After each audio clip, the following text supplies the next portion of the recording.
2010 সালে মোহাম্মদ আমির যে নোবল করেছিলেন তা ছিল রীতিমতো অবিশ্বাস্য।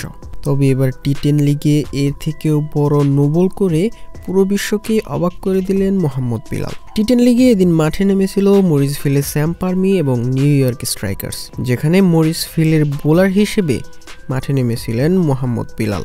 136 রানের টার্গেটে তখন ব্যাট করছিল নিউ ইয়র্ক স্ট্রাইকার্স, যেখানে চতুর্থ ওভারে বোলিংয়ে আসেন মোহাম্মদ বিলাল। সে ওভারের দ্বিতীয় বলে অবশ্য একটা উইকেটও শিকার করেন মোহাম্মদ বিলাল। তবে চতুর্থ বলে যেই ঘটনাটা তিনি ঘটান তা দেখে রীতিমতো কেঁপে উঠেছে পুরো ক্রিকেট বিশ্ব, কেননা বলটি ছিল নোবল।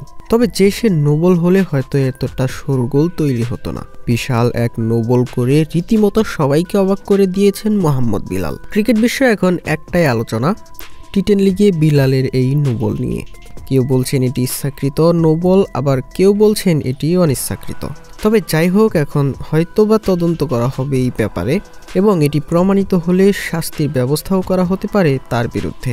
আজ বিলালের এই নোবল যেন হার মানায় 2010 সালে সেই মোহাম্মদ আমিরের নোবলকেও। তো দর্শক, এর আগে এত বড় নোবল কি আপনি কখনো দেখেছেন কিনা জানিয়ে দিন ভিডিওর কমেন্ট বক্সে।